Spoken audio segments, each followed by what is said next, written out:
My boyfriend of 5 years, Farley Thomas, the one who once said he loved me more than life himself, was about to propose to someone else. At Adela Bonita's birthday party, amidst a vibrant sea of flowers, he respectfully knelt down on one knee. Adela Bonita, you are the life-saving benefactor of my youth, the one who made me who I am today. As long as you turn around, I will forever stand behind you. As long as you nod your head, a 10,000 gift dowry will follow to ask for your hand in marriage. I will surely make you the happiest bride. That proposal was meticulously planned by the man who had been my boyfriend for 5 years, yet the woman standing opposite him now was not me. Around me, cheers and well wishes erupted. I hid myself in the crowd, concealing the bitter ache in my eyes. Without hesitation, I dialed a number I hadn't called in years. Mom, give me a faux death pill, I'm coming home. I leaned against the door behind the hall entrance, my hand trembling as I made the call. My voice, weak but resolute, was drowned out by the noise of the bustling crowd. Mom, give me a faux death pill, I'm coming home. By then, whether it's a political marriage or inheriting the family business, I'll obey your wishes. A joyful voice, my mother's, came from the other end of the line. It will take another week for me to send it. You must hold on a little longer. Don't let Farley Thomas notice anything unusual. I will try to arrange everything perfectly. Otherwise, with Farley Thomas's personality, you won't be able to escape. After the call ended, the strength drained completely from my legs. My body went limp, sliding down the door and collapsing to the ground. Half an hour ago, I had received a text from an unknown number, the suburban villa. Come and see who your boyfriend is proposing to. Take a good look at the man you've loved for 5 years, and who he truly loves. Initially, I paid no mind, but then the sender specified the time Farley Thomas left home, and even included a photo of him. In that photo, the clothes he wore were the exact ones he had on when he left, tearing my reason and emotions apart in a relentless internal struggle. In the end, I still showed up at the villa gates mentioned in the message. Before I could even step inside, Farley Thomas's loud, romantic declaration struck my heart like a hammer blow. Adela Bonita, I only love you. I'm willing to wait even 20 years. Covering my mouth, I crept closer. Through the crack in the door, I saw Farley Thomas on his knee before Adela Bonita, a diamond ring in his hand. His eyes filled with a dazed infatuation directed at her. That look, he had never once given it to me. I stood outside the door, watching him place the ring on Adela Bonita's finger, watching him embrace her, watching him promise her the most extravagant wedding. Every word was like a sharp knife plunging into my chest, a pain so intense that it stole my breath. Separated only by a door, the thunderous applause snapped me out of my daze. Hiding outside, my eyes were red-rimmed. Through the gap, I watched the couple immersed in happiness, feeling like a thief secretly peering at someone else's joy, both gloomy and contemptible. On the stage, Adela Bonita's face was flushed. She nestled tightly into Farley Thomas's embrace, and in her shyness even gave him a few light kisses. Farley Thomas did not object. Instead, his eyes sparkled with joy, and he held Adela Bonita even tighter, basking in the crowd's well wishes. They're a perfect match. It turns out the old white moonlight still has a devastating effect. Who could ever refuse the person who saved them all those years ago? Mr. Farley is truly madly in love. She's only been back for a month, and he's rushing to propose. He must be afraid she'll run off again. It's nothing like Julie, that Cinderella. She was only fit for campus romance. As soon as they graduated, Mr. Farley dumped her. Why bring her up? She was just Mr. Farley's amusement in his free time. The important person is back. Who cares about her? Mixed with the joyful congratulations were these harsh, mocking words directed at me. I sat there, stunned, unable to recover for a long time. There was a time when I thought I was the happiest person in the world. Farley Thomas and I had been together for 5 years. In those 5 years, we never had a single fight. Farley Thomas was always the perfect boyfriend, making me willingly give him everything. Before we were together, on a heavily snowing night, he crossed half the city just to celebrate New Year's Eve with me. When we first started dating, I once had a high fever in the middle of the night that wouldn't break. He carried me and walked 3 hours to the hospital. 5 years into our relationship, he solemnly attended my graduation, placed a 1,000,000 yuan necklace around my neck in front of 1,000 people, and publicly confessed his love to me. Everything he had ever done lived up to the name of an exemplary boyfriend. There was not a single fault to be found. I had once believed he loved me just as deeply. But recently, since Adela Bonita's appearance, everything I thought was solid has shattered. Inside the villa, the proposal was nearing its end. Farley Thomas lifted Adela Bonita in his arms and, amidst the loud cheering, carried her into the bridal chamber. His eyes were curved, his face was full of smiles, and his gaze swept right toward where I was standing. I suddenly clenched my fists, my fingertips digging deep into my palms. The dull pain brought me back to my senses. I got up from the ground, no longer avoiding them. The moment the door opened, my eyes met Farley Thomas's directly. He instantly turned pale, his face was ashen, and instinctively threw Adela Bonita out of his arms. Immediately, Adela Bonita tumbled to the ground, her face hitting the floor, her wedding dress flipped up, looking utterly shabby. Farley Thomas's eyes were filled with panic, his lips trembling from the intense strain. "Julie, why are you here?" "It's not what you think. Let me explain." Adela Bonita's expression was extremely ugly. She gasped a few times.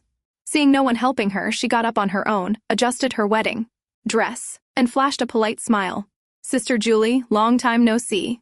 It's all because Brother Farley arranged the proposal too hastily and forgot to invite you. You've been standing outside the door all night. You must be cold, right? I'm so sorry. Next time, when we get married, I'll invite you to be our witness. Okay, Brother Farley, what do you think?" Looking at the fair, delicate hand extended toward me, I did not take it. I only shifted my gaze to Farley Thomas. I saw his complexion grow paler and paler, his body was trembling slightly, but he did not deny her words. A bitter taste spread across my tongue, so acrid that tears nearly welled up. I had absolutely no strength left to continue this entanglement, nor did I want to say anything more. I quietly turned and left. Farley Thomas might have intended to chase me, but before he could act, Adela Bonita's gentle, coquettish call rang out, causing him to stop. Just that soft call, and Farley Thomas halted. The weather in the south is always mild, yet I felt a chill penetrate to the bone. Farley Thomas didn't return until midnight. The door had barely closed when I felt the edge of the bed dip. Immediately after, an arm wrapped around my waist, pulling me into his embrace. The strong scent of perfume rushed into my nose, easily unsettling my mind.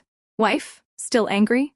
You know, Adela is my life-saving benefactor. I can't refuse her request, especially in a situation like tonight. I couldn't let her lose face in front of everyone. I've made it clear to her. The marriage is only a formality, just for 2 months. Once she uses my fiancé status to stabilize her position in the Bonita family, everything will end.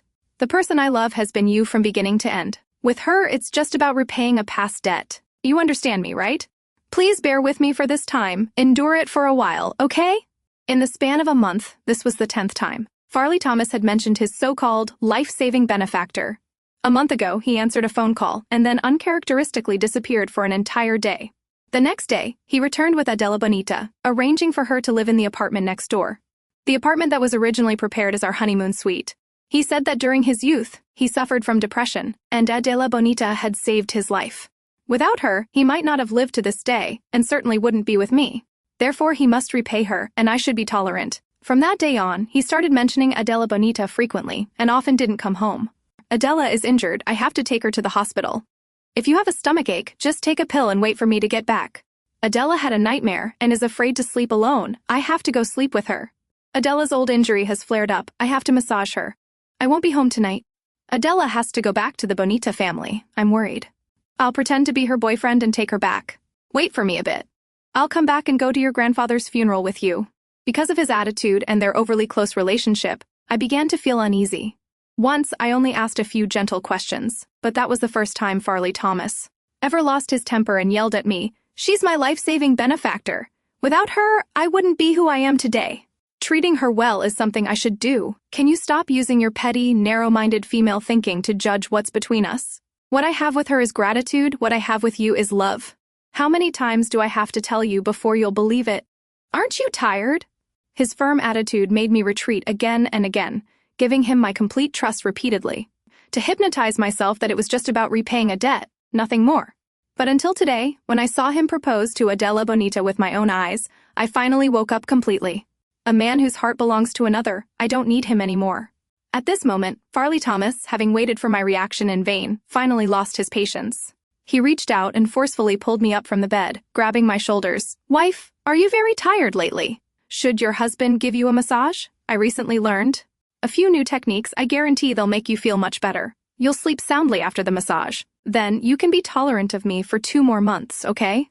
Farley Thomas's technique was truly excellent. One could tell it was professionally trained. Adela Bonita had an old dance injury that required frequent massages. As for me, my hand was sprained a month ago. I couldn't bear any massage or forceful impact. Yet, he specifically learned massage for Adela Bonita, completely forgetting about me, the one who was injured. I clenched my fists. A dense, needle-like pain surged from the depths of my heart. I forced a bitter smile, intending to push Farley Thomas away and turn to leave. But as I turned, I saw him momentarily dazed, his eyes were empty and lifeless. The next second, snap! A crisp sound rang out from my arm. My not yet fully recovered joint was forcibly pressed and broke. The intense pain threatened to swallow me whole. I collapsed onto the bed, completely drained of strength. Farley Thomas panicked and rushed me to the hospital, apologizing incessantly. Along the way, his eyes were red and full of remorse. "Wife, I'm sorry, I really forgot. Too many things have been happening lately, I just happened to forget." The air became heavy and suffocating. Farley Thomas knew he had made a slip of the tongue. He tightly pursed his lips, not saying another word, only speeding up toward the hospital. He stayed by my side, watching the doctor treat the wound. When the doctor reset the joint, I screamed from the pain. Farley Thomas stood by. His eyes were red with heartache and guilt. Even the doctor and nurse couldn't help but sigh in admiration. "Miss Julie is so lucky. I've worked in the hospital for so long, and I haven't met many husbands like yours. Usually the other husbands go out to smoke, or stand in the room getting annoyed and grumpy. This is the first time I've seen a husband cry out of heartache like yours. He really loves you. You two must be happy."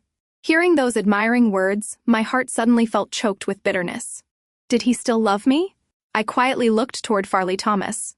He was gently stroking my head, his swollen eyes filled with tender affection, as if he truly loved me to the exclusion of all others.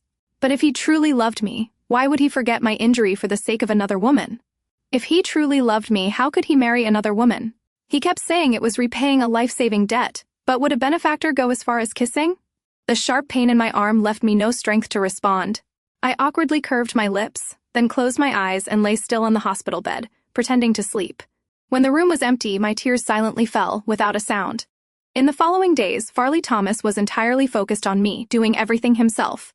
His gentle care was no different from 5 years ago, as if nothing had changed. But I knew everything had changed. For example, the countless boxes of express deliveries arriving were all wedding supplies for Farley Thomas and Adela Bonita. For example, he increasingly avoided me to make phone calls. For example, his office was now filled with Adela Bonita's belongings, and even a wedding photo of the two of them was displayed there.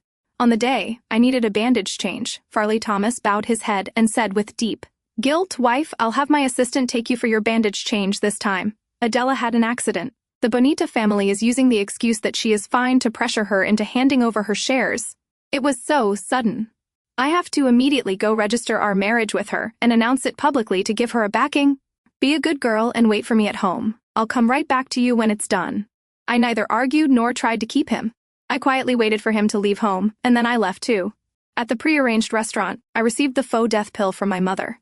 5 years apart, she had changed a lot, looking weathered and noticeably haggard. She tightly held my hand, her eyes glistening with tears, and carefully instructed, "Julie, the Thomas family is too complicated. We must use drastic measures. After you take this faux death pill, your heart will slow down within 2 hours. Your skin will turn pale, and your body will become cold like a real corpse. Find a suitable time to take it. Your current identity can no longer be used. I will help you change your name and surname and bring you home. From now on, he will never find you again." I looked at the tiny pill in my palm, forcing a smile. For all this time, I cried every day, tormented and unable to accept Farley Thomas's change. The long-suppressed stress even gave me severe illusions, but thankfully, it was all about to end. That day, Farley Thomas, as usual, secretly went out onto the balcony to make a phone call. His eyes were tender, and his voice was extremely gentle. I didn't interfere, just silently watched him from afar. Perhaps my gaze was too direct, making him feel guilty. He quickly avoided my eyes and hung up abruptly. When he stepped back in from the balcony, a hint of guilt and remorse still lingered in his eyes. "Wife, I can't go to your class reunion with you today. The company is expanding the market, I really can't leave. Besides, you're injured and it's inconvenient to move around. How about you don't go? Next time, I definitely will." Before he could finish, I gently cut him off. "Fine, I'll listen to you. I won't go." I agreed very quickly. Farley Thomas hesitated for a moment, then spoke again. "Wife, Adela just returned to the country and really needs an opportunity to prove her abilities. You're also injured and it's inconvenient to handle the current project. How about you temporarily hand over the project in your hands to her? And the vice president position for now, let her temporarily fill it, okay?" He said temporarily, but I knew that once it was handed over, it would never be taken back. First my job, and then at some point my life would be replaced. But now, it didn't seem to matter anymore. The corner of my eye felt sharp. I looked up, giving him a gentle smile. "Sure. Adela Bonita is your life-saving benefactor after all. Whatever she wants, you can give it all to her." Farley Thomas seemed not to have expected me to be so obedient. He was stunned for a moment but quickly recovered and gently embraced me. He seemed very pleased with my obedience and didn't forget to promise, "Just get through these 2 months. I will definitely make it up to you."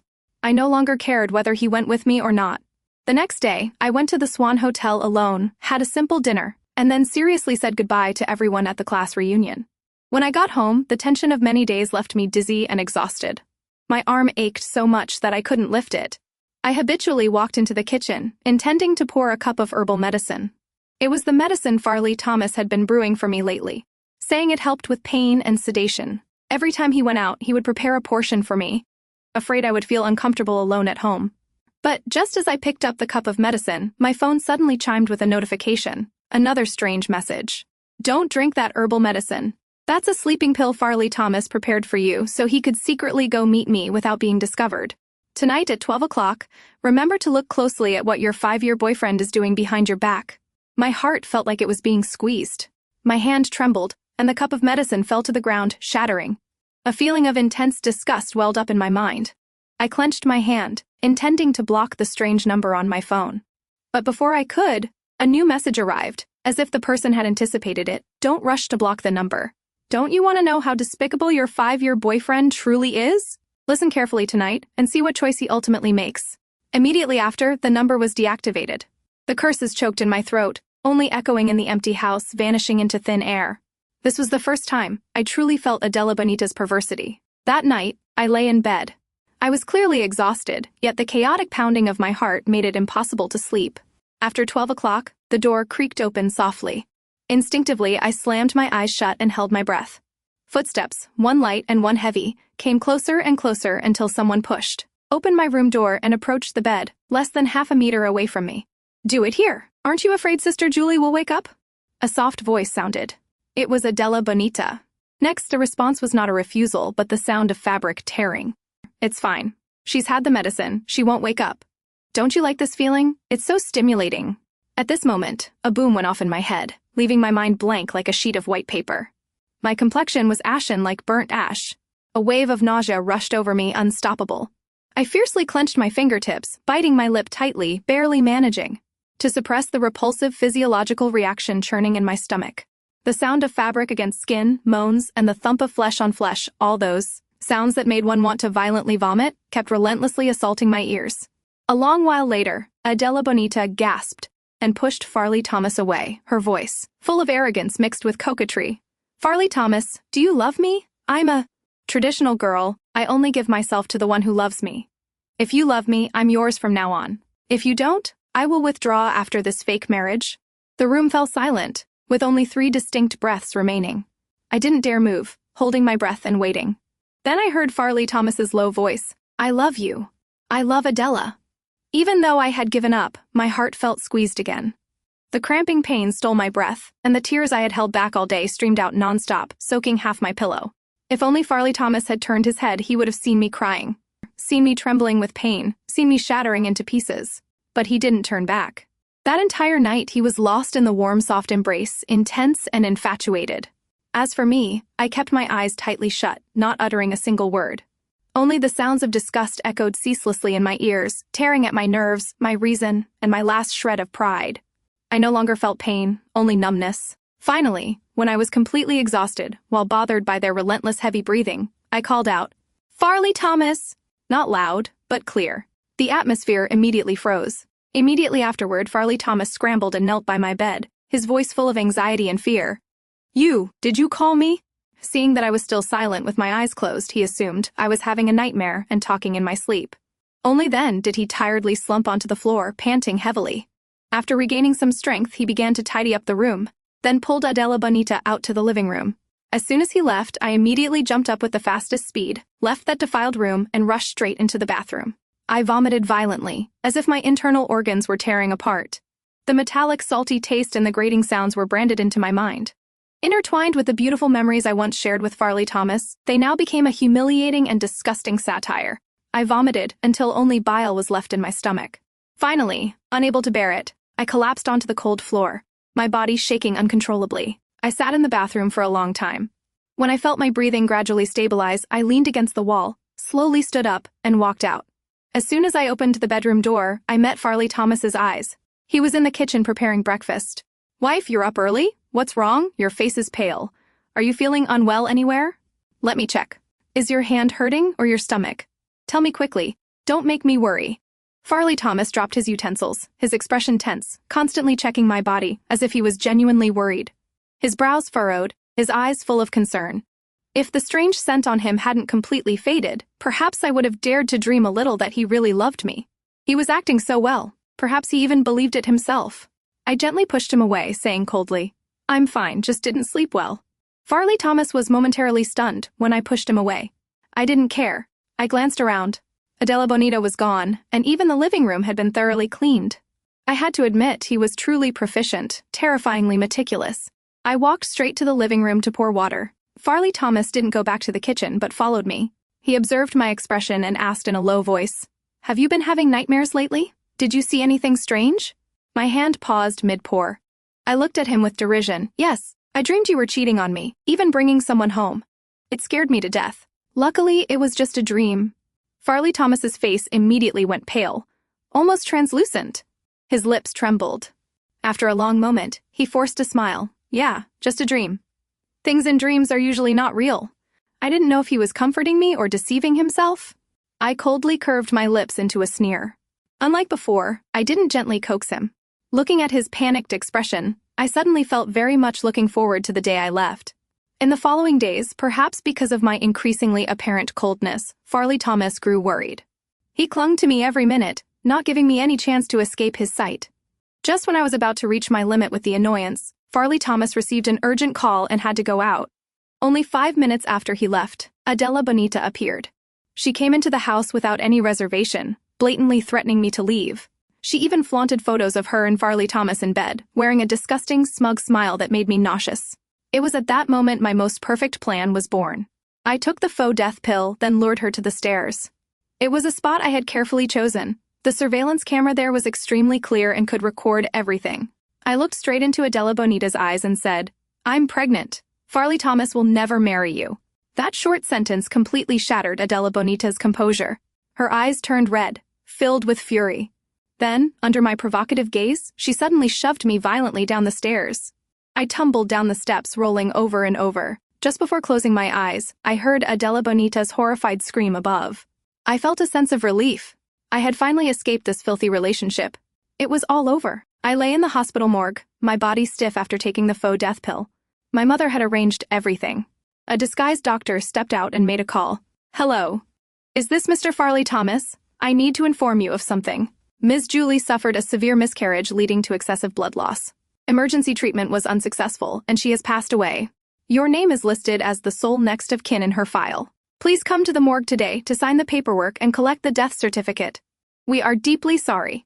Please accept our condolences." Lying there, I clearly heard the phone drop to the floor on the other end, followed shortly by Farley Thomas's heartbreaking scream, "Impossible! How could she be dead?"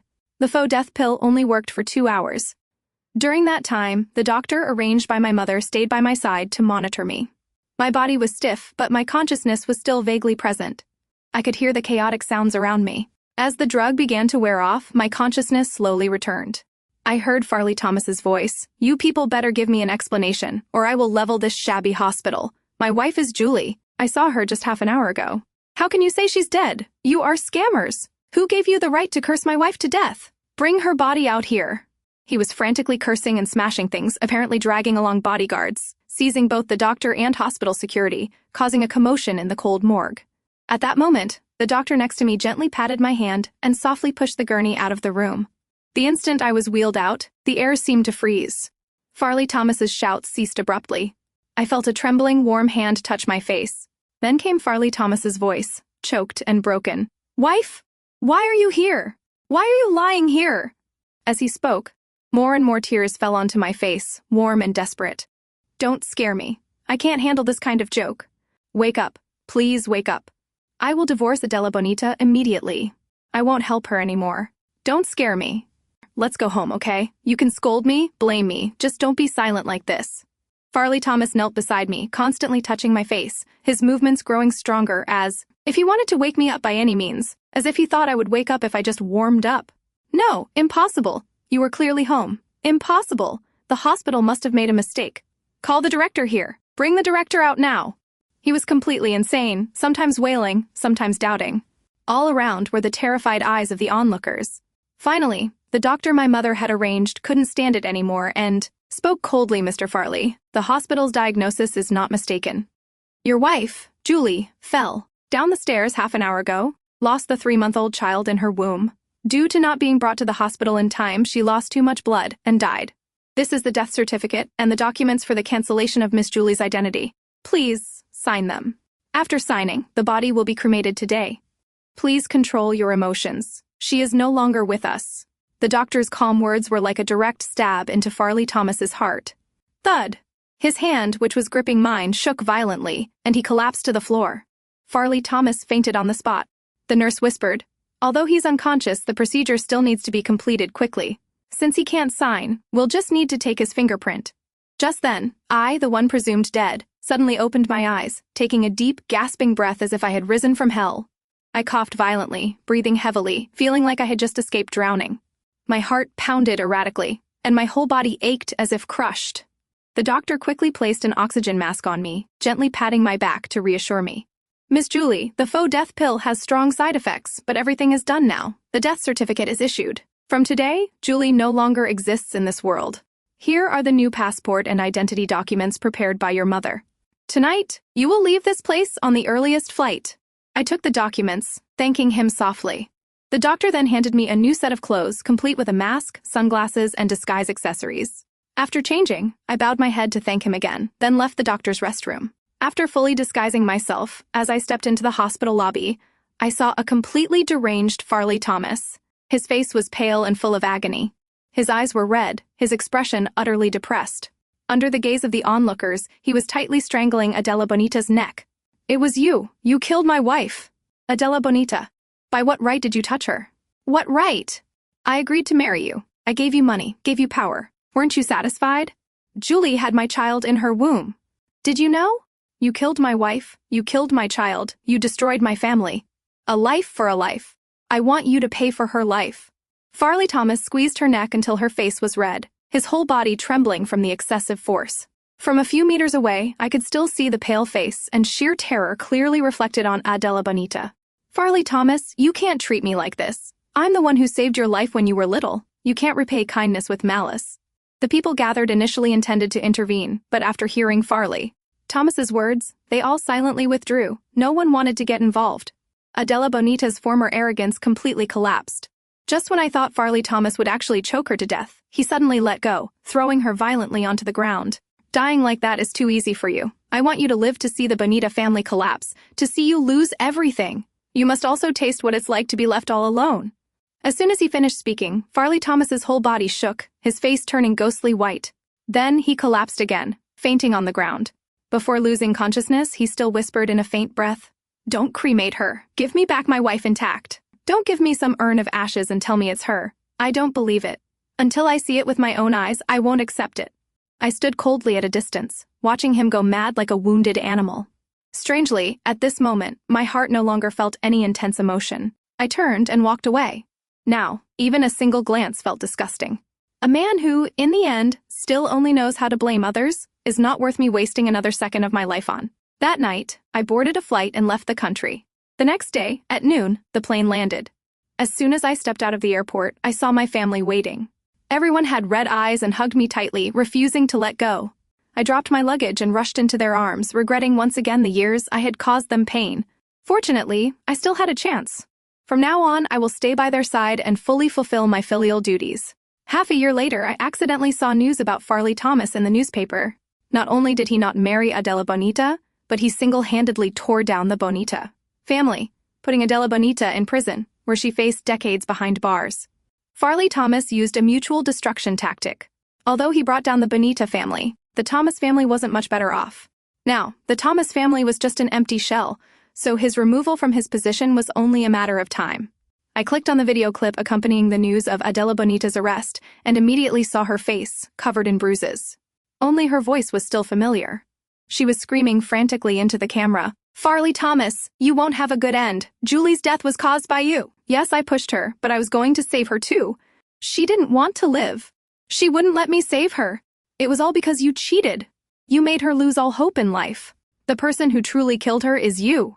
What good is it now that you play the role of the devoted, sorrowful, and remorseful man? You were the one who agreed to marry me. You were the one who brought me into your room when Julie was pregnant. Did I force you? Farley Thomas, the most disgusting person is you. If you miss Julie so much, why don't you just die with her? In the video, although her face wasn't entirely clear, her emaciated figure and fierce eyes spoke volumes. Adela Bonita was not doing well in prison. She was screaming madly, and in the corner of the frame, Farley Thomas appeared. His face was thin and haggard, his eyes sunken, his skin pale, and his body trembled incessantly. His eyes were filled with panic, and his lips moved as if talking to himself. I'm sorry, wife, I'm sorry. I will atone. I will come to you. Wait for me a little longer. Saying this, he stumbled out of the frame, looking like an uncontrollable psychopath. He betrayed her when she was alive, and now that she was dead, he went mad with grief. How ridiculous! I curled my lip, turned off the phone screen, and decisively put this matter out of my mind. Away from Farley Thomas, my life was peaceful and complete. No more cheating boyfriend to worry about every night, no more tears, no more resentment, only a steadily advancing career and a happy, peaceful family. In the past half year, I had never regretted leaving. On the contrary, I regretted having been so intensely in love, dedicating everything to an unworthy man, missing so much beautiful scenery. But luckily, I was still in time. It wasn't too late. I thought I would never have any contact with Farley Thomas again in this life. But I never imagined he could travel thousands of miles to find the very place I was living. That day, I finished work late. My friend dropped me off at the entrance of my residential area to go park, and I walked in alone. Right by the gate, Farley Thomas suddenly appeared. He no longer had his former radiant demeanor. Instead, he looked haggard, sick, and skeletal. The moment he saw me, his dull eyes immediately gathered all the sorrow and hope. His red eyes welled up, glistening with desperate light. Julie, wife, you really aren't dead. His pupils dilated, his gaze trembling. Even his hands were shaking. They didn't lie to me. I knew it. I knew you weren't dead. The hospital didn't have proof your body was cremated. I knew you were alive. I've been looking for you for 2 years. Finally, I found you. I know I was wrong. I regret it so much. Wife, will you come back to me? I'll listen to everything you say. Don't abandon me anymore. Without you, my life is worse than death. For the past 2 years, I haven't slept soundly once. Every time I close my eyes, I see you. At this point, Farley Thomas choked up, tears streaming down his face incessantly. His eyes were glued to me, as if he looked away, I would vanish. The tears flowed over his haggard face, making his already pale complexion even dirtier and more desolate. I calmly took a few steps back, avoiding his trembling, outstretched hand. My voice was cold and emotionless as I asked, "How did you find me?" Farley Thomas paused for a moment but quickly managed a weak smile. I handed the Thomas group over to the Stephen family. They told me your whereabouts. Wife, don't talk about that anymore. As long as I've found you, money is nothing. Come back to me. Let's start over. Everything can go back to how it was. Adela Bonita has been put in prison by me. It's over between her and me. From now on, it's just you and me. I will spend the rest of my life atoning to you. Will you, darling? Farley Thomas lowered his head. His voice was soft, but his eyes were full of pleading. I looked at him. In my heart, besides calm, there was only the word ridiculous. Farley Thomas, go home. You can forgive yourself. You can find me. You can pretend nothing happened and start over. But I can't. I don't want to, and I can't forgive you. I don't love you anymore. We can't go back. With every word I spoke, Farley Thomas's face turned whiter, until it was completely paper white. His lips trembled, and his body swayed as if he was about to fall. No. Don't be like this, wife. Don't chase me away. I tried so hard to find you. I'm not leaving. I'm not leaving. No one cared whether he left or not. But right then, the friend who had gone to park the car returned. As soon as he saw the situation, he immediately rushed over. He lunged, pushing Farley Thomas to the ground, then dragged and pulled him. Who are you? Why are you harassing people in a residential area? Come on, you're coming with me to the police station. Farley Thomas struggled frantically, but his body was too emaciated. He was too weak to break free. I'm not a pervert. I'm Julie's boyfriend. We've been in love for 5 years. I'm here to take her home. He screamed until his voice was hoarse, like a trapped animal struggling. But those words only enraged my friend further. He clenched his fist and punched Farley Thomas straight in the face, knocking him back to the ground. So you're the scum who hurt Julie. Do you even have the face to come looking for her? You're telling her to come back to you? Back to watch you cheat? Back to watch you bring some strange woman into your room to do that? Get lost. I'm warning you. If you ever show up in front of her again, I'll beat you every time I see you. Farley Thomas was beaten until his face was bruised and his nose was bleeding profusely, but he still refused to leave. Julie, who is he? Don't you love me anymore? You love him, you want to leave me, marry him, and have his children, right? That insane accusation left both my friend and me speechless. My friend intended to strike again, but I quickly held him back, shaking my head to signal, don't mind him anymore. But as the two of us turned to go upstairs, Farley Thomas suddenly lunged, hugging my waist tightly and kicking my friend hard in the ribs, making him stagger.